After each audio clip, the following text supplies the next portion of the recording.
नमस्कार मित्रों, हम लगातार प्रभु की ओर, प्रभु के लिए 2 क्षण बैठने का निरंतर प्रयास कर रहे हैं और आपसे भी बैठने के लिए निवेदन कर रहे हैं। मित्रों, कुछ आप में से लोगों ने प्रारंभ भी किया है और मेरा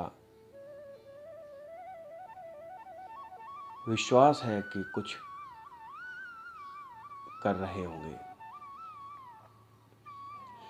ईश्वर के समक्ष बैठिए,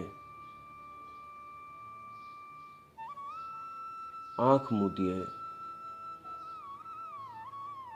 मित्रों, समक्ष बैठने का मतलब कोई भगवान की मूर्ति और कैलेंडर होने की जरूरत नहीं है। समक्ष का मेरा मतलब यह है, मैं आपको बता देना चाहता हूं, ईश्वर के समक्ष जाने का मतलब है, समक्ष बैठने का मतलब है एकांत में, कहीं पे भी, कैसी भी जगह, कोई भी, आप समझ लीजिए कि आपकी छत, घर का एक कोना, कोई ऐसी लाइब्रेरी, ऐसा भंडार गृह जहां आप एक आसन बिठा के बैठ सकें, बिछाकर,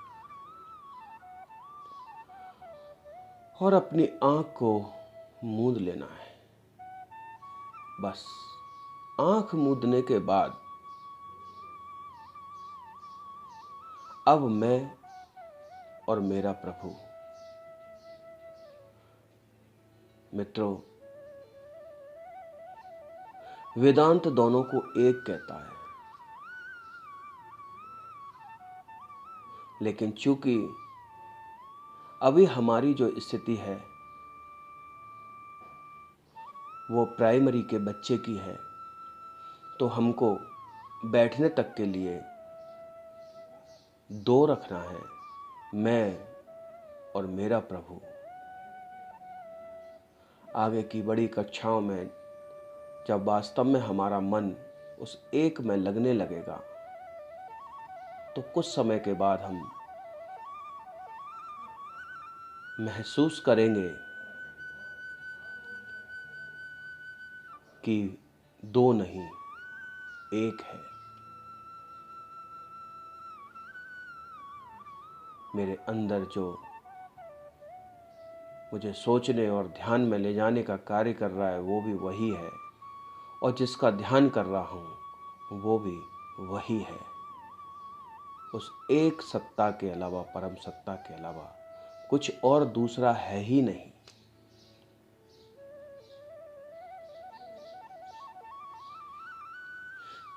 ये माया, ये जगत तो उस ब्रह्म की मात्र बीजा शक्ति है। जरूरत पड़ने पर इसका सृजन करता है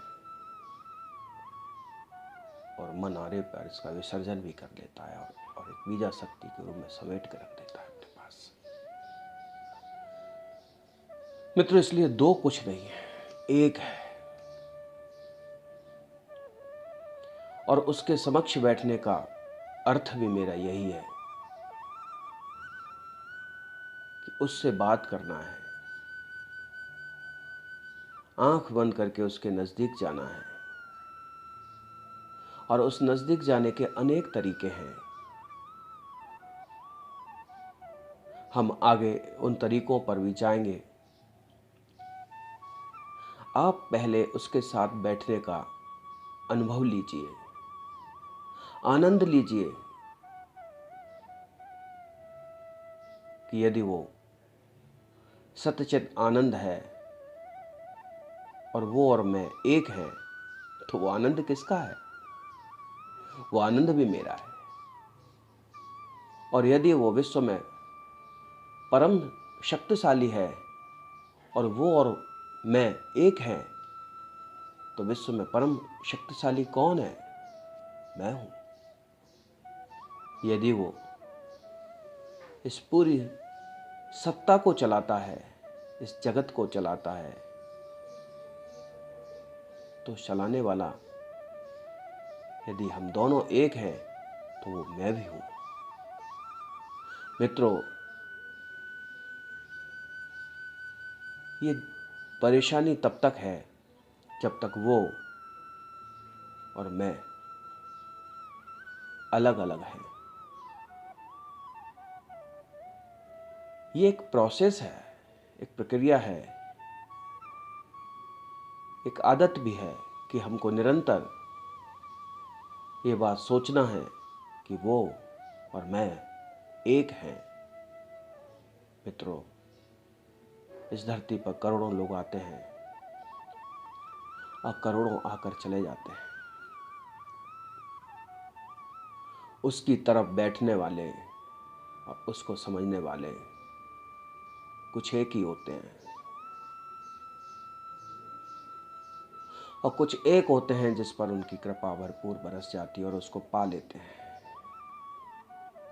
उस सब में फर्क उतना ही होता है, कौन कितना उसको अपने अंदर लाने की कोशिश कर रहा है।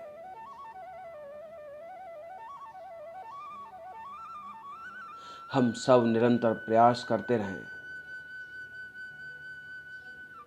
निरंतर कोशिश करते रहें, हर पल सोचते रहें कि यदि वो है अंदर तब ये सब है।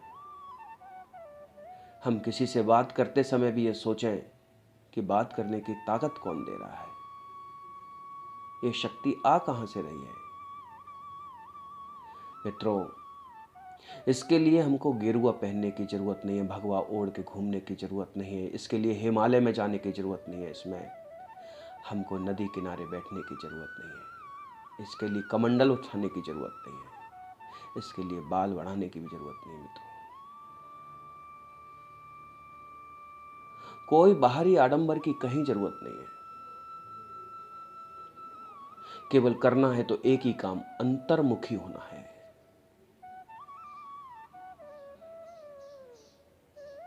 उस परम सत्ता को अपने अंदर देखना है। और मित्रों, इतना भरोसा तो आपको हो ही गया है कि अंदर है। हमारे सारे सिस्टम को चलाने की ताकत कौन दे रहा है? और है तो फिर हम खोज क्यों नहीं सकते? क्योंकि मनुष्य का स्वभाव खोजी भी है, वो जानने के लिए इच्छुक होता है। उसका बेसिक स्वभाव है, मूल स्वभाव है कि वो जानने की इच्छा रखता है। और अपने स्वभाव के अनुकूल यदि हम अंदर जान गए कि है, तो आलस्य त्यागिए, बैठिए उसके लिए और आंख बंद करके बोलिए कि मैं बैठ गया हूं, मेरे प्रभु अब मुझ पर कृपा कीजिए।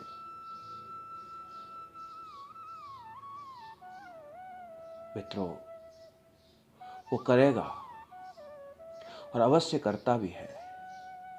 जिन जिन पर की है आप उनके जीवन को पढ़िए, आपका मन आनंद से भर जाएगा। जिनको छू के भी चला गया है उनका जीवन बदल गया है।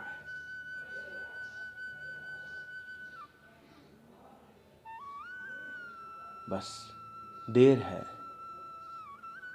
तो उसके साथ बैठने की। हम उसको प्यार करें, वो बहुत प्यारा है और वो ही सत्य है, वो ही चैतन्य है और वो ही आनंद है। इस बात को ही हमेशा हमको ध्यान रखना है। कुछ सत्य नहीं है जगत में, सब मिथ्या है, सब नश्वर है। कुछ रुकने वाला नहीं है और कोई रुकने वाला नहीं है। जिनको हम देख के प्रभावित होते हैं, जिनको हम देख के अपने मन को बार बार कहते हैं कि हमको ऐसा बनना है, ऐसा होना है, ये हमारे पास हो, ये हमारे पास हो। मित्रों, किसका कितने दिन क्या रहेगा क्या नहीं रहेगा, ये इतने जीवन में आप देखते रह रहे होंगे, लेकिन माया बड़ी ठगनी है। इसका ऐसा जादू है जो कहीं और जाने ही नहीं देती। एक चित्र आपको डरावना दिखाएगी, दूसरा लुभावना दिखा देगी, और हम इन्हीं डरावने लुभावने चित्रों को देखते देखते अपने जीवन का पूरा सार इसी में लगा देते हैं। मित्रों, उठो और जागो। ये सारे महापुरुष यही कहते रहे। मैं तो बार बार कहता हूं कि आपको कुछ छोड़ना नहीं है। भगवान यदि कुछ कहते हैं, यदि भगवान कहते हैं कि मुझे कपट छल छिद्र नहीं भाता, तो वो केवल स्वयं के लिए कहते हैं, जगत के लिए नहीं। उनको वो सब चीज पसंद नहीं है। जगत तो खुद मिथ्या है, झूठा है, असत्य है। इसलिए ऐसी बातों से डरिए मत कि हम संसार में जिएंगे कैसे। और एक बार यदि वो सत्य की ओर चलने लग गए आप, तो इन झूठ को बोलने की और अपने पास रखने की आपको आवश्यकता ही नहीं रहेगी। इस कपट और छल छिद्र से आप बहुत ऊपर निकल जाएंगे। मित्रों, बस एक ही काम जीवन में से, समय, दिन भर की दिनचर्या में से कुछ समय उस प्रभु को, बस बियॉन्ड द वे आपसे बार बार यही निवेदन करता रहेगा। और ऐसे बहुत सारे लोगों को हम ईश्वर की ओर चलने के लिए प्रेरित करेंगे। आप भी इस पुण्य कार्य में अपना हाथ बटाइए, ऐसी हम आपसे उम्मीद करते हैं। इसी के साथ नमस्कार। जय बजरंग।